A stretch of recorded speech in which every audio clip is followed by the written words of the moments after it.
I'm Peter Lavelle. Has Russia been meddling in UK politics? According to an official report, the answer is maybe, kinda, and the usual highly likely. The report is a dud. Also, Secretary of State Mike Pompeo is on a crusade against China. Does anyone outside the Beltway really care?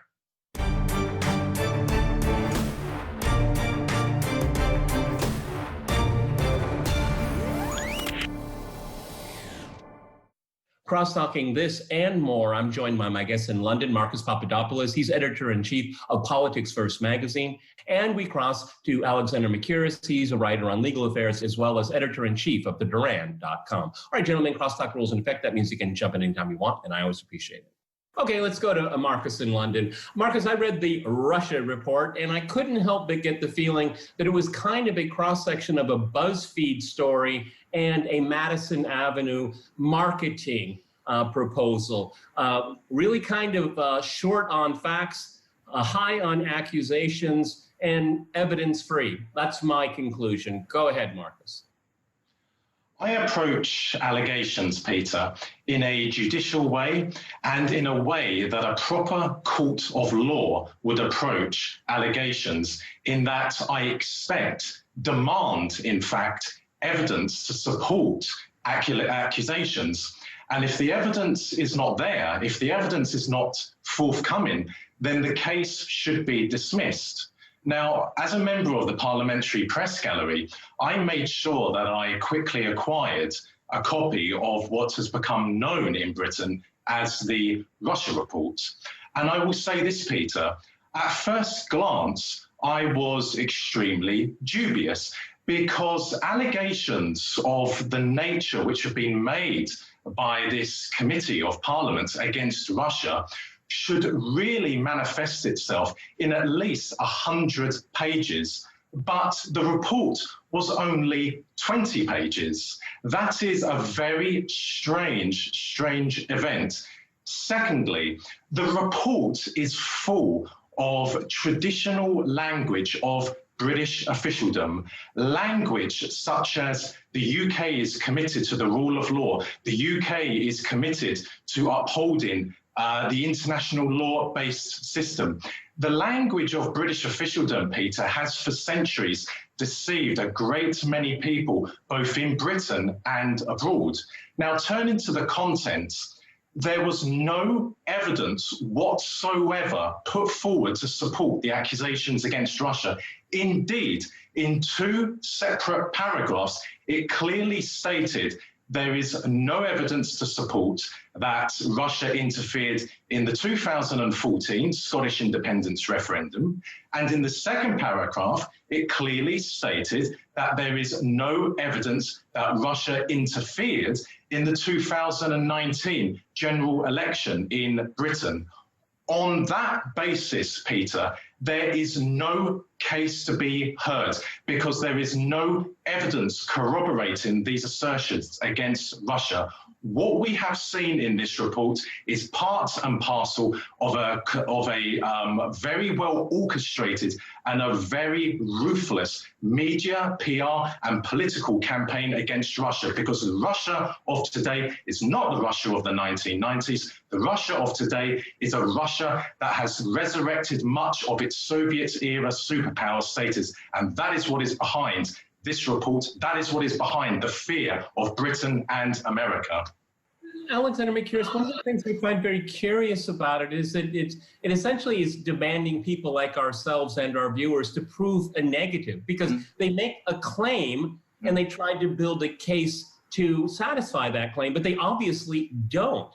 And they turn around and say, you have to prove to us that they didn't meddle. This is inverting the entire, well, it's inverted logically, and actually how you approach the law in any kind of meaningful and honest investigation. Go ahead, Alex. Well, this is exactly the point, because instead of saying, you know, we have all this evidence that there is Russian meddling in our politics, and, you know, setting out what the evidence is and coming to conclusions, what they're saying is there is no evidence of Russian meddling in our politics. That must mean that the intelligence services are not doing their job properly, because even though there is no evidence, that, you know, we expect them to find it. I mean, and then, as you absolutely rightly say, they then come back very aggressively to people like us, and indeed to, dare I say it, the Russian government, and say, well, you know, we've got no evidence that you actually did meddle, so prove to us that you didn't.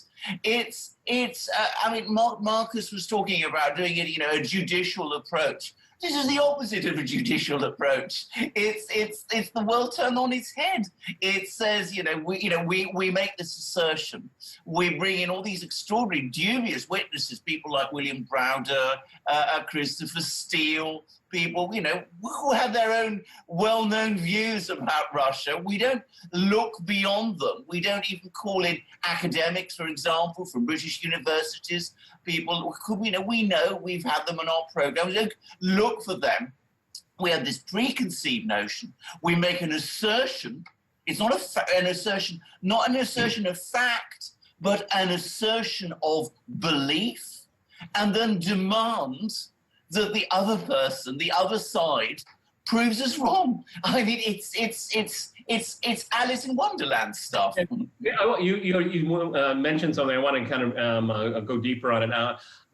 Marcus here, the expert external witnesses here. I'm reading from the report here: Ann Applebaum, William Browder, Christopher Donnelly, Ed Lucas, and Christopher Steele. I mean, it's to the point of being ludicrous. I mean, all of these people have a right to their opinion, but this is the external witnesses, they're experts here of one side of this debate, if it's even a debate, because it's one empty accusation here. But I mean, shouldn't the writers of this report be embarrassed by this? I mean, anyone that watches Russia affairs, irrespective of how you feel about it, everyone would come to the conclusion, this is really one-sided. Go ahead, Marcus. Well, Peter, if Britain had a free and independent media, then its journalists, both broadcast and print ones, would highlight to the British public that these experts, and I use the word in a very loose way, in inverted commas, these experts on Russia are not objective individuals when it comes to Russian matters. Why? Because for many years now, they have demonstrated hostility towards Russia. They have demonstrated hostility towards the Russian government, hostility towards Russian foreign policy. So they are not objective experts, and they are certainly not impartial. But once again, what we see in Britain is another example, another manifestation where British politicians feel emboldened to make accusations of any kind whatsoever against Russia, knowing that they do not have to put forward evidence to support those assertions. Because British mainstream media will not question. They will certainly not ask penetrating questions. They will not scrutinize. Why? Because media standards in Britain and also in America, Peter, have collapsed. That is why British politicians feel they can make any claim against Russia, because they know that British mainstream media is not going to scrutinize what they are saying. Yeah, well, I mean, there's no downside in being wrong here, ever. Okay, Alexander McCure's, I'm going to make a supposition here. Of course, this is hostility towards Russia, and this has to do to bolster NATO, to bolster defense spending in the UK and in the United States. I mean, the necessity of an enemy. But there's a corollary to all of this, and I think it's even more insidious, because the agenda that I just mentioned, that's going to go on anyway. Okay, we'll talk about China later in the program here. But this is really a pitch for censorship, and it's a pitch for the security forces to control free speech, to decide what is acceptable speech. And of course, the third point here, this is directed right at us here at RT. Go ahead, Alex. Well, absolutely. I mean, first about those experts. I mean, this is a tiny group of experts. An impartial investigation would call for many, many more experts than this, and experts with a diverse backgrounds and diverse views. These people were chosen because they are known to have the views about Russia that they do. But you're quite right. The only actual evidence, and I only call it evidence, I mean, I use the word evidence in inverted commas, the only actual points that are made about Russian broadcasters, about RT and about Sputnik. And of course, what do we see? We see a campaign against these broadcasters afterwards. And who pursues these? Interestingly enough, the leader of the British Labour Party, coming back to Marcus's point, who is, of course, a lawyer. He must know when he reads this how absurd it is. So charitable. I would call him a tool of the security force. But he has a legal training. He has a legal training. He must see when he reads this report that it's fact-free, that it's that the experts behind it are not, from a representative pool of Russian experts, not remotely. And yet he is campaigning now for RT, for action to be taken against RT. And you're absolutely right. It isn't just Russian broadcasters, but it's voices, dissident voices within Britain itself. It's really interesting because there is such a thing as Ofcom, and it's not supposed to be partisan here. Now, what we're hearing now from the Labour Party is that it should be partisan. The government should get involved and decide what is good speech, safe speech, security speech for the public sphere in Britain. I mean, this is going over the line. I mean, I have my issues with Ofcom, but and now they're going to be shoved aside, and the government's going to decide what you can say, what you can hear, what broadcast. Marcus, let me pitch that to you. Well, Peter, for many years now, Ofcom has been the British government or the British establishment's unofficial censorship agency. So there is not much to learn from what Ofcom says. But in regard to the Labour Party, let me tell you this. The Conservative Party is the establishment, is the party of the British establishment. But the Labour Party has long been an opposition party controlled by the British establishment. Indeed, Soviet diplomats in the 1940s and the 1950s used to report back to Moscow that the Labour Party is not a genuine socialist party. It is a party controlled by the establishment. Now and again, the party is led by socialists, and those socialists have to be derailed. For example, Michael Foot, and in recent times, Jeremy Corbyn. But as far as the British establishment is concerned, now that Keir Starmer is heading the Labour Party in their eyes is back in safe hands. Okay. Well, I really wish that report had delved into the oligarchs, Russian oligarchs living in the UK and how they use their money for political influence. But I suppose that'll come out in volume 2. All right, gentlemen, we're going to go to a short break. And after that short break, we'll continue our discussion on some real news. Stay with us.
Welcome back to Crosstalk, where all things are considered. I'm Peter Lavelle. To remind you, we're discussing some real news.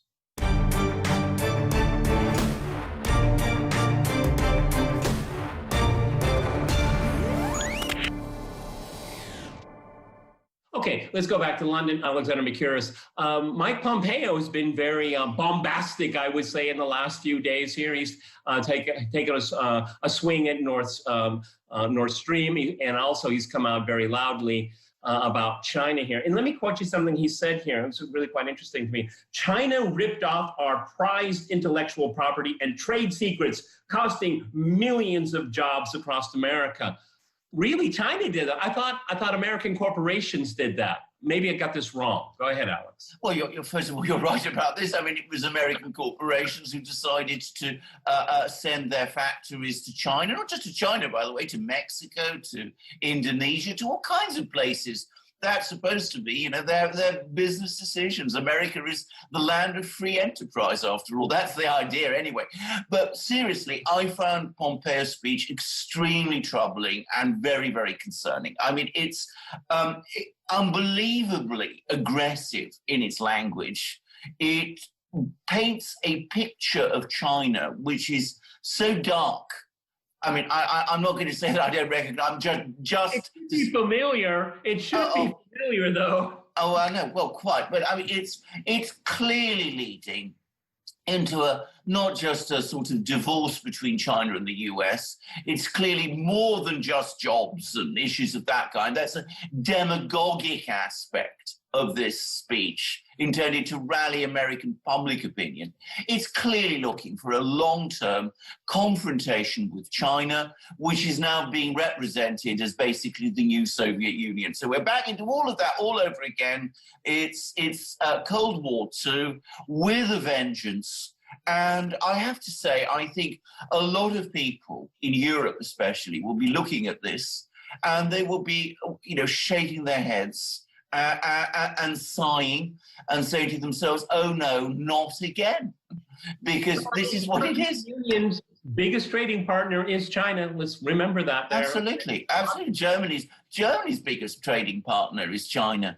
And this is what it's all about now. And of course, you have these demagogic statements about China stealing our jobs, which they didn't do. China's stealing our technology. The Chinese can't come up with their own technology. That's why they're ahead, of course. I mean, they're ahead with, Huawei is ahead on 5G, not because the Chinese are better, but because... We have to point out that in many cases, when Western companies wanted to do business in China, is that they sign a waiver to a lot of their technologies. I mean, it's not as if does industrial espionage happen? Of course it happens. Everybody does it, okay? Yes. I mean, all of a sudden, Mike Pompeo thinks it's only one country in the world that does it. Everybody does it. That's part of doing business here. Let me go to Marcus here. Marcus, one of the things that also he said, says that the world must change China or China will change us. Well, that's kind of interesting there. That's kind of a form of Orientalism, if I've ever heard any. Go ahead. And I would add to that, Peter, that is a form of passive aggression. And that is something that, of course, the world should be very, very alarmed by. But I suspect, Peter, that I have a dissenting voice in all of this. Yes, on the one hand, there is clearly growing tension between Washington and Beijing. That manifests itself partly in American military maneuvers in the South China Sea and also the trade war. But on the other hand, I submit that it is not in the interests for either America or China for there to be a further and major serious deterioration in the relationship between the two countries. Because if the economic relationship between the Americans and the Chinese was to collapse, if it was to be severed, then both countries almost overnight would go into recession. China's project, the One Belt, yes, that has very, very large ambitions, and I have no doubt it will accrue a great amount of money for the Chinese, but it will not compare to the trading and investment relationship that the Chinese have with America. And I would also say this, there are a lot of commentators who are talking about Chinese military might and how the Chinese could deter the Americans in the South China Sea. Well, yes, the Chinese military will certainly fight anyone in the world to defend Chinese national security. But the People's Liberation Army remains the largest armed forces museum in the world. The Chinese have progressed when it comes to technological matters, and they have done exceedingly well, but they are still dependent on Russia for high technology, for a lot of their air defense systems, and also for their fifth generation aircraft. If China was to become embroiled in a war with Taiwan, you would see the difficulties the Chinese would encounter in fighting a very advanced military that Taiwan has. So you cannot compare the Chinese military to the American military. I don't think we're there yet. And I'd like to go back to a point you made a minute ago. Let me go to Alexander Makiris. I mean, it's the United States that's threatening trade. It's not really the Beijing doing it. I mean, the way it's being played out now, it's an either or. It's the China world or it's the West, the Washington consensus. I mean, and it's being pushed in that direction. And at this point, it's a very dangerous game of chicken. But I don't think anyone wants a real confrontation here. But what's happening here, and let's go back to Mike Pompeo, he's with us or them. That's where we are in this struggle right now. Alexander Makiris. Well, this is exactly true, because I take all the points that Marcus says, and you're absolutely right, Peter. If you read the Chinese media, or at least the Chinese English language media, they are horrified by these events. They're not looking for a fight with the United States. They're not looking to sever the economic relationship with the United States. All the points that Marcus is making about this being a tremendous own goal for both the United States and China, if they move to an adversarial, a hostile world, the Chinese themselves are making. They're making them quite openly.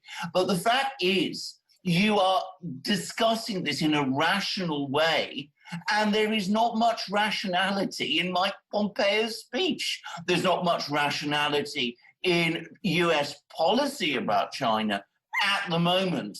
And other countries that look to these things in a more rational way, the Europeans, the Southeast Asians, countries like Taiwan, countries like the Philippines, they're looking at all of this and they're being asked to take sides in exactly the way that you say, and they don't like it. They don't want it at all. But that is the world that people like Mike Pompeo, and it must be said, a lot of other people in the United States are dragooning us into. Now, unless we stop them, but at the moment there isn't much pushback to stop them. It's very messianic and apocalyptic, this kind of language, which is completely counterproductive. Marcus, Pompeo also said Beijing has taken selfish advantage of U.S. and Western generosity. What world is he living in?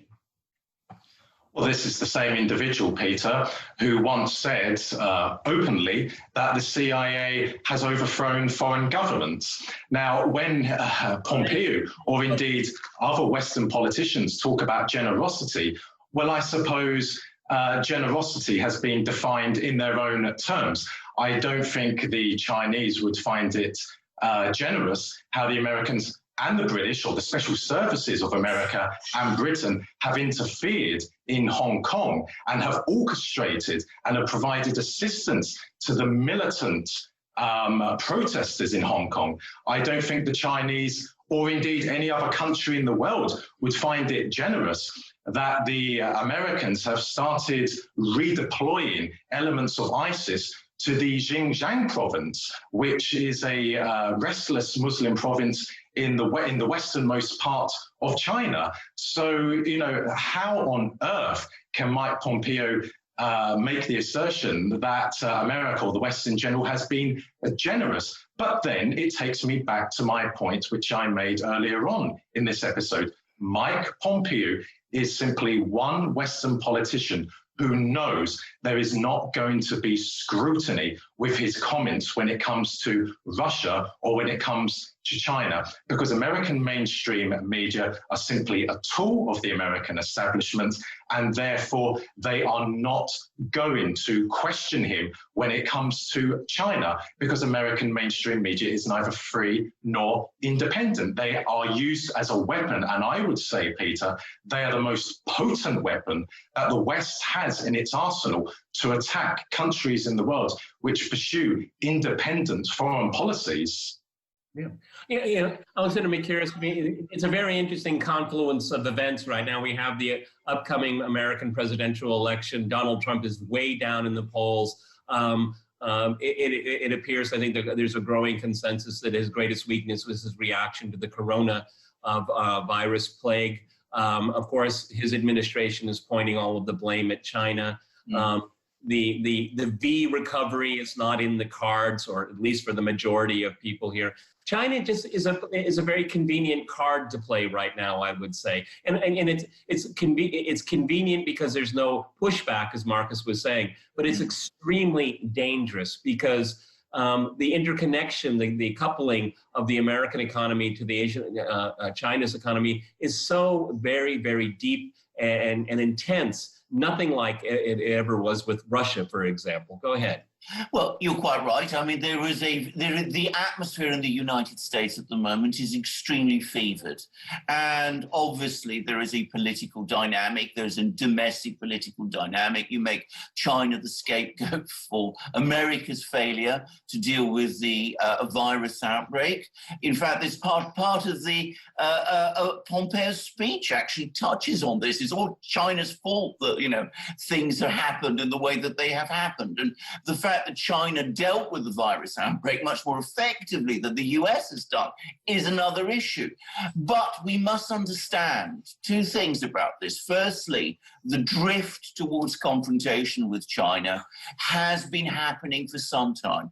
Actually started under Barack Obama's administration. Obviously, it's hugely accelerated in the last few months, but the drift was already pointing that way. And the second is that there is no real discussion or dispute about it within the United States. There's a very, very strange article in the Financial Times making exactly that point and worrying about the fact. I'm going to make a last observation here. I remember the first Cold War with the Soviet Union, and there was a real debate. Today, there is no real debate when it comes to China. That's all the time we have. I want to thank my guests in London. I want to thank our viewers for watching us here at RT. See you next time we make the Crosstalk News.